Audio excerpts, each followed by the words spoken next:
Welcome to study for नौकरी। I am Ranjan Kumar Kalindi. ये general aptitude की क्लास चल रही है। चाहे आप किसी भी कम्पिटिटिव एग्जाम्स की तैयारी कर रहे हो, ये सारे एग्जाम्स के लिए यूजफुल है। इस क्लास में हम ना केवल कॉन्सेप्ट समझते हैं बल्कि ये भी सीखते हैं कि किस तरह से हम क्वेश्चंस को आसानी से कम समय में बना पाए। आज हम रेशियो यानी अनुपात शुरू करने वाले हैं। जिस तरह से हमने एवरेज को समझा और ये भी देखा कि आसानी से किस तरह हम क्वेश्चंस को कम से कम समय में बना सके, ठीक उसी तरह इस चैप्टर को भी समझेंगे और क्वेश्चंस को हम कम से कम समय में बनाने का तरीका देखेंगे। ठीक है, तो for PDF and more update please join our Telegram group. इस ग्रुप का लिंक आपको नीचे डिस्क्रिप्शन बॉक्स पे मिल जाएगा, वहां से जाकर आप इस ग्रुप को ज्वाइन कर सकते हैं। इस ग्रुप में आपको पीडीएफ और नोट्स अवेलेबल करा दी जाएंगी। ठीक है, तो शुरू करते हैं। देखो, रेशियो चैप्टर को समझने के लिए कुछ रूल्स देखने पड़ेंगे। ठीक है, तो मैंने यहाँ पे क्वेश्चंस को टाइप वाइज ना रखकर रूल्स वाइज लिया है। रेशियो में क्वेश्चंस को सॉल्व करने के लिए कुछ रूल्स होते हैं, तो चलिए देखते हैं रूल्स से क्वेश्चन को कैसे बनाते हैं। ठीक है, तो पहला क्या है, क्वेश्चन देखते हैं। इफ ए अनुपात B, A is to B equal to 5:9 and B is to C equal to 4:7, find A is to B is to C. अगर ए अनुपात बी इक्वल टू 5:9 है तथा बी अनुपात सी इक्वल टू 4:7 है, तो ए अनुपात B अनुपात सी क्या होगा। ठीक है, तो अनुपात कहने का मतलब क्या होता है। अनुपात जैसे दिया हुआ है a इज टू बी, ए अनुपात b दिया हुआ, तो इसे हम लिख सकते हैं a बाय b लिख सकते हैं। ठीक है, ये अनुपात होता है। तो ठीक है, तो चलो पहले तो हम लोग कॉन्सेप्ट वाइज देख लेते हैं कि इसको कैसे सॉल्व करते हैं, फिर हम लोग देखेंगे कि आसान तरीका से इसे कैसे बनाया जाए। ठीक है, तो इसे सॉल्व करने के लिए कॉन्सेप्ट वाइज जैसे दिया हुआ है a अनुपात b, a अनुपात b इक्वल टू क्या दिया हुआ, 5:9 दिया हुआ है, और b is to c equal to दिया हुआ है 4:7। ठीक है, ये दिया हुआ है। अब हमें क्या बोला है, a अनुपात b अनुपात c फाइंड करने को। तो a अनुपात b जो है इसे हम क्या लिख सकते हैं, a बट्टे b लिख सकते हैं, और a बट्टे b यानी कि 5/9, 5/9 लिख सकते हैं। ठीक इसी तरह b रेशियो c को भी 4/7 लिख सकते हैं। ठीक है, हो गया। अब क्या किया जाता है, ये जो इसमें क्या है, b और b दोनों सेम है, तो ये 4 टर्म को इससे मल्टीप्लाई करते हैं और ये 9 टर्म को इनसे मल्टीप्लाई करते हैं। ठीक है, तो 4 टर्म को पहले वाले से मल्टीप्लाई करेंगे तो 4/4, और इसे मल्टीप्लाई करेंगे हम लोग 9 से, 9/9। ठीक है, तो इक्वल टू क्या आ जाएगा, ये आ गया हमारा 20/36, और ये आ गया हमारा 36/63। ठीक है, तो इसे लिख सकते हैं हम 20:36, और इसे लिख सकते हैं 36:63। ठीक है, तो ये जो है ये इक्वल होना चाहिए, तो हम इसे लिख सकते हैं 20:36:63, और यही जो हो जाएगा a अनुपात b अनुपात c का हमारा आंसर आ जाएगा। ठीक है, तो ये हमने देखा कॉन्सेप्ट वाइज कि कैसे इसे सॉल्व किया जाता है, पर हमें क्या सीखना है कि क्वेश्चन को हम किस तरह एग्जाम में कम से कम समय में आसानी से कैलकुलेट कर सके।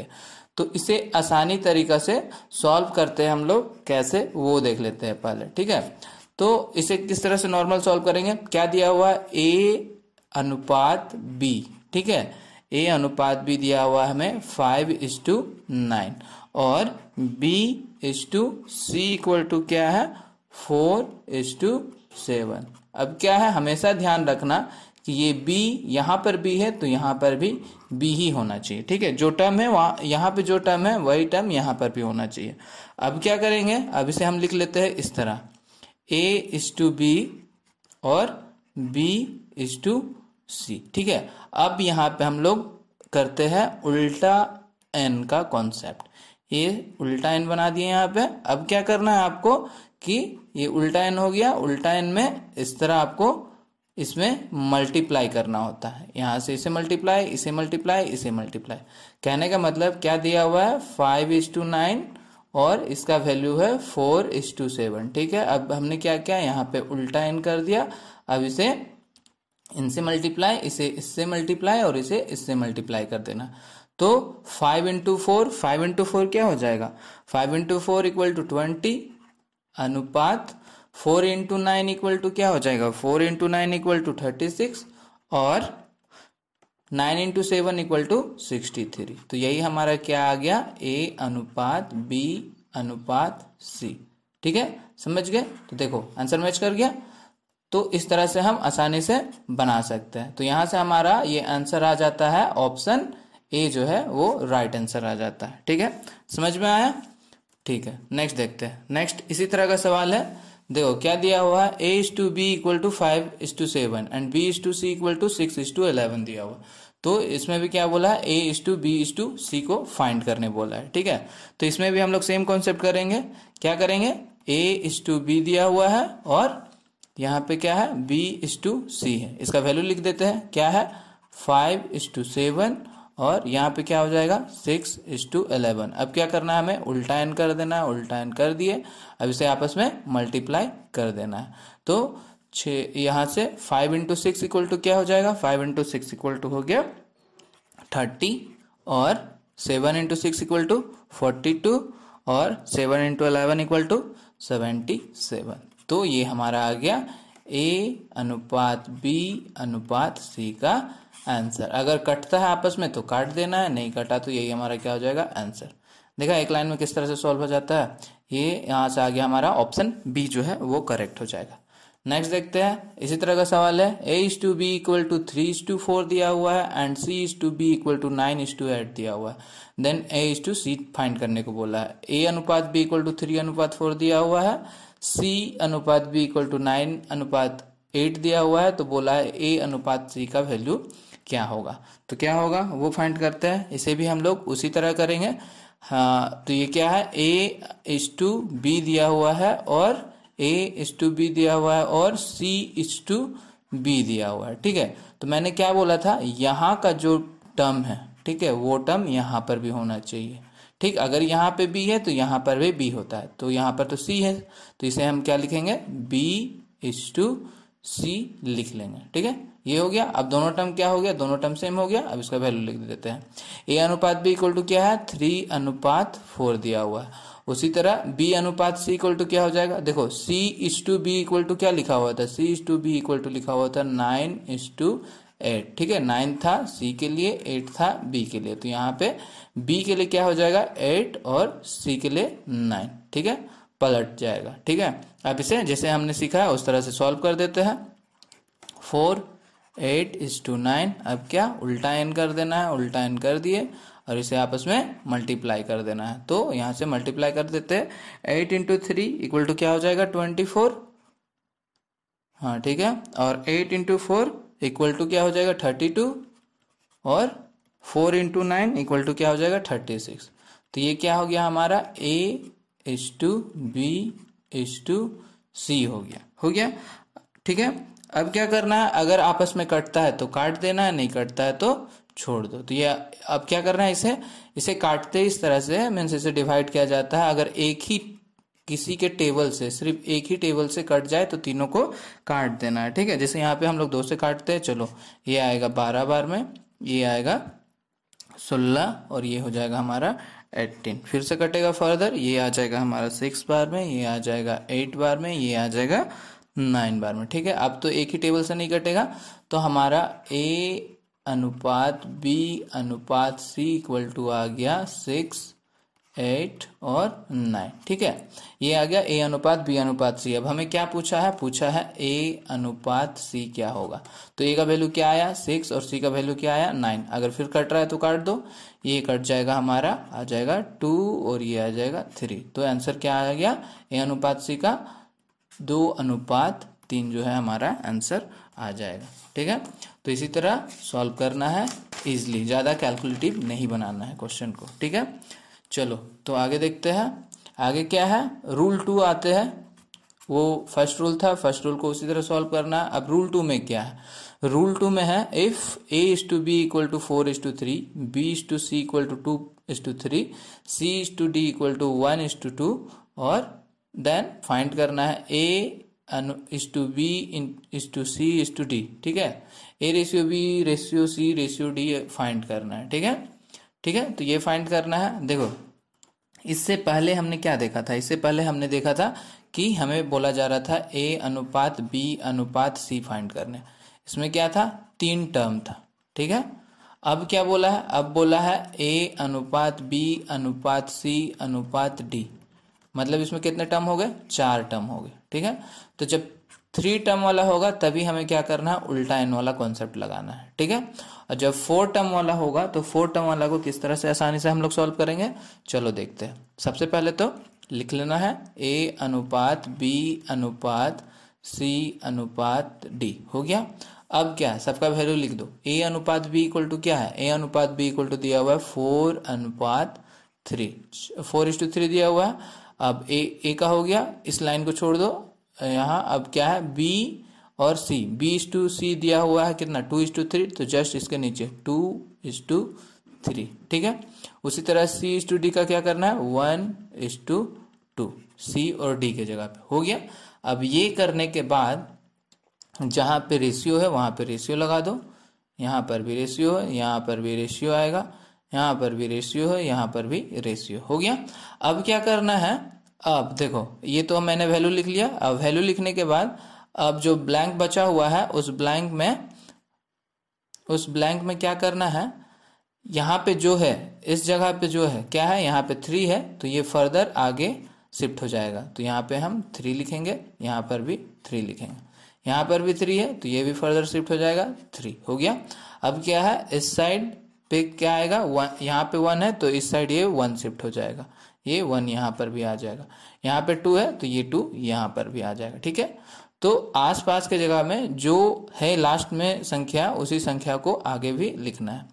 अब क्या करना है, ये हमने लिख लिया, उसके बाद फर्दर ये सबको आपस में मल्टीप्लाई कर देना है, ठीक है। तो ये आपस में सबको मल्टीप्लाई कर देना है, ठीक, सबको मल्टीप्लाई कर देते हैं। तो मल्टीप्लाई कर देने के बाद क्या आ जाएगा, सबको गुना कर देते हैं, तो यहाँ से आ जाता है 4 दूना, ये हो जाएगा 8, का 8, ये हो गया। उसके बाद 3 दूना 6, यहाँ पे 3 तिया 9, और ये हो जाएगा 3 तिया 9, 9 दूना 18, ठीक है, हो गया। अगर कटता है तो काट दो, नहीं तो यही क्या हो जाएगा, हमारा आंसर हो जाएगा, ठीक है। आंसर आ गया। तो इसी तरह इजिली कैलकुलेट करना है। ये कौन सा ऑप्शन से मैच कर रहा है, ये ऑप्शन बी से मैच करता है, तो बी हमारा राइट आंसर हो जाएगा।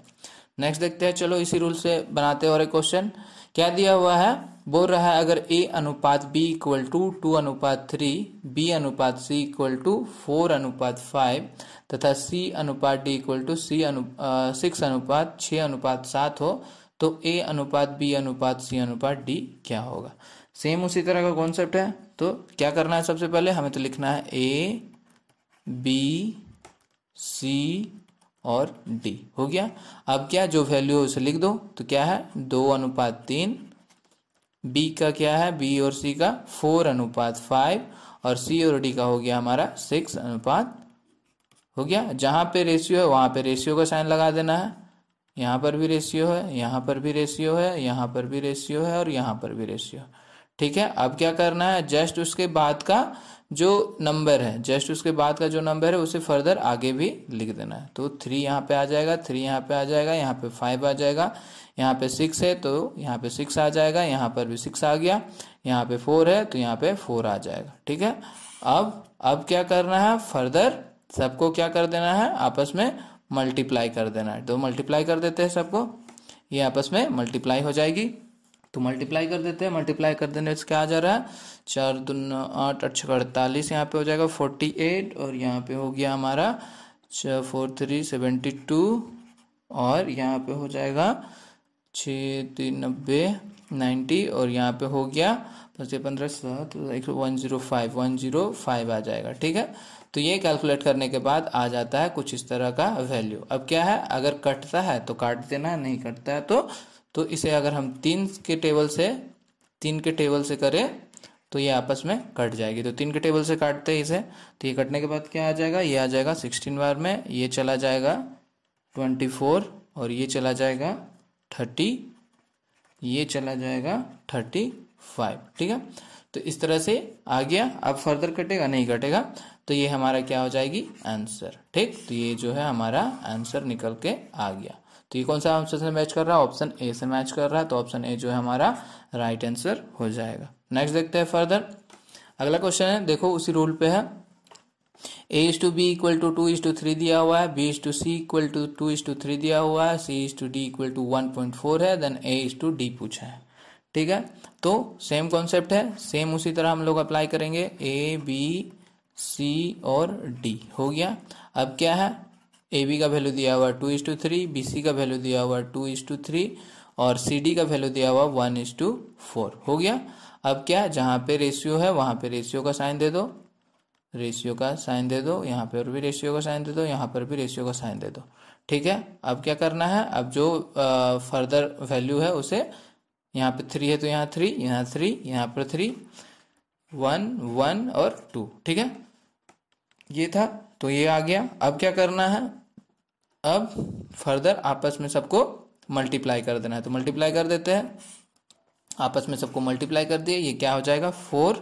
ठीक है, मल्टीप्लाई कर रहे हैं 4 और ये हो जाएगा 6, ये हो जाएगा 9 और ये हो जाएगा 36 आ गया। ठीक है, तो ये आ गया, ये कटने वाला है, नहीं कटने वाला है। ठीक है, तो ये आ गया हमारा A:B:C:D। बट क्वेश्चन में हमें क्या पूछा है, A:D पूछा है, A:D पूछा है। ठीक है, तो A:D क्या है, A का वैल्यू क्या आया 4, D का वैल्यू क्या आया 36, तो इसे लिख देते हैं 4:36। ये आपस में कटेगी, बिल्कुल कटेगी, ये क्या हो जाएगी 1 और ये 9। ठीक है, तो ये जो है हमारा आंसर आ जाता है A:9, यहाँ से आंसर आ जाता है, डेट इज ऑप्शन सी जो है राइट आंसर हो जाएगा। देखो इस क्वेश्चन को और भी जल्दी बनाया जा सकता है। वो कैसे बनाया जा सकता है, जब भी क्वेश्चन में फर्स्ट टर्म यानी कि ए और लास्ट टर्म यानी कि डी के बारे में पूछे, ठीक है, तो जितने भी फर्स्ट टर्म है सबका उसे आपस में मल्टीप्लाई कर देना और जितने भी लास्ट टर्म है उसे आपस में मल्टीप्लाई कर देना। तो फर्स्ट टर्म क्या क्या है, फर्स्ट टर्म है 2 × 2 × 1, उसी तरह लास्ट टर्म क्या क्या है 3 × 3 × 4, तो क्या हो जाएगा, ये आ जाएगा 4 और ये आ गया क्या 36, तो ये कट गया, कट के क्या आ गया 1:9। तो इस तरह देखो ये कितना जल्दी बन गया। तो इसी तरह हम जल्दी से जल्दी आसानी से कम समय में क्वेश्चन को बना सकते हैं। ठीक है, इजी लगा, ठीक, तो अच्छा लगे तो सेशन को एक बार लाइक भी कर देना जरूर। नेक्स्ट देखते हैं रूल 3 आते हैं, वो 2 रूल हमने देख लिया रेशियो का, अब रूल 3 देखते हैं। तो इसमें क्या है, इसमें क्या है, if 2a = 3b = 4c then A:B:C, अगर सब बराबर है तो A:B:C क्या होगा, ये पूछा है। तो जब भी बराबर के केस में, बराबर वाले केस में क्या करना है, इसे अनुपात में बदलने के लिए सबसे पहले क्या टर्म दिया हुआ है 2a 3b और 4c, तो जितना भी टर्म है सबका सबसे पहले क्या ले लेना है, हमें एलसीएम ले लेना है। एलसीएम किसका, 2 3 और 4 का हमने एलसीएम ले लिया। तो 2 3 4 का अगर एलसीएम लेते हैं तो क्या आ जाता है 12 आ जाएगा। ठीक है, 12 आ गया। अब क्या करेंगे, A:B:C के लिए 12 को सबसे डिवाइड कर देते हैं, तो 12 भट्टे में क्या है 2, उसी तरह क्या है 12/3 और C के लिए 12/4। अब इसे आपस में काट दो तो ये आ जाता है कितना 6, ये आ जाएगा हमारा 4 और ये आ जाएगा 3। ठीक है, तो ये हमारा क्या आ गया, रेशियो निकल के आ गया, यही हो जाएगा हमारा A:B:C। ठीक है, तो कौन सा ऑप्शन, ऑप्शन नंबर कौन सा, ए जो है हमारा राइट आंसर हो जाएगा। ठीक है, ये हो गया, इस रूल को भी देख लिया हमने। आगे देखो, जब वो तो था सिंपल, जब फ्रैक्शन में रहे, ठीक है, जब फ्रैक्शन में दिया हुआ रहे और बराबर रहे, ठीक है, 1/3a = 1/4b = 1/5c, तो A:B:C का वैल्यू हमें पूछा है। ठीक है, क्या है 1/3a = 1/4b = 1/5c। ठीक है, यही क्वेश्चन है। तो जब बराबर में है और फ्रैक्शन में है, ठीक है, भिन्न में दिया हुआ है, तब क्या करना है, तब हमेशा क्या करना है, A:B:C के लिए इसका इन सारा वैल्यू का रेसिप्रोकल कर देना है। ठीक है, रेसिप्रोकल कहने का मतलब क्या हो गया, पलट देना है वैल्यू को। तो 1/3 है तो क्या हो जाएगा 3/1 हो जाएगा। ठीक है, 4/1 है तो 1/4 है तो 4/1 हो जाएगा और 1/5 है तो 5/1 हो जाएगा, और इसी को हम लिख सकते हैं 3:4:5। तो ये हमारा आंसर आ जाता है एक लाइन में। ठीक है, तो 3, 4, 5 हमारा क्या हो जाएगा, आंसर हो जाएगा। आगे भी देख लेते हैं। और एक है, और एक क्या है, अब देखो यहाँ पे क्या है, 2/3a अनुपात 1/4b अनुपात 3/5c दिया हुआ। ठीक है, यहाँ पे क्या है, देखो यहाँ पे क्या है, यहाँ पर तुम्हारा अनुपात दिया हुआ, और पिछले क्वेश्चन में क्या था, फ्रैक्शन में था, बट यहाँ पे क्या था, बराबर का साइन था। ठीक है, बराबर का साइन दिया हुआ था, लेकिन इस क्वेश्चन में क्या है, यहाँ पे बराबर नहीं है, यहाँ पे ऑलरेडी अनुपात दिया हुआ है, तो इससे हमें a अनुपात b अनुपात c में करना है। तो पहला तो वही है कि सबसे पहले क्या कर देना है, हमें a अनुपात b अनुपात c है। सबसे पहले रेसिप्रोकल ही लेना है, तो रेसिप्रोकल ले लेते हैं, तो क्या हो जाएगा, पलट देते हैं वैल्यू को, ये हो जाएगा 3/2 और 1/4 का हो जाएगा 4/1 और 3/5 का हो जाएगा 5/3। ठीक है, ये हो गया। अब क्या करना है, अब इसे सॉल्व करने के लिए सबसे पहले एलसीएम लेना है। एलसीएम लेना है किसका, 2, 1 और 3 का, नीचे वाला वैल्यू का हम लोग एलसीएम ले लेते हैं। एलसीएम क्या आ गया, 6 आ गया। ठीक है, 6 आ गया, तो इसे हम कैसे लिखेंगे, 6 और ये आ जाएगा 9 अनुपात 24 और ये हो गया 10 हो गया। इस तरह से लिख सकते हैं 10। तो यही जो है हमारा आंसर आ जाता है 9:24:10 A/B/C का ये हमारा जो है आंसर आ जाएगा। ठीक है, तो कौन सा ऑप्शन आया, 9, 24 और 10। ठीक है, तो ये कुछ रूल्स थे रेशियो के, इन रूल्स को याद रखना है आपको। ठीक है, और चलो ये क्वेश्चन अगर आपने अच्छा से सेशन को अटेंड किया होगा तो इस क्वेश्चन को बनाकर नीचे इसका आंसर कमेंट कर देना। ठीक है, बहुत ही सिंपल सा है, अभी तक आपने इसका आंसर भी निकाल लिया होगा। ठीक है, सो थैंक्स फॉर वाचिंग, और लाइक कर देना वीडियो को, एक सब्सक्राइब नहीं किया है तो चैनल को सब्सक्राइब कर लो, ताकि आप हमारे साथ आगे भी बने रहें और ज़्यादा से ज़्यादा इसे अपने फ्रेंड सर्कल में शेयर करें। थैंक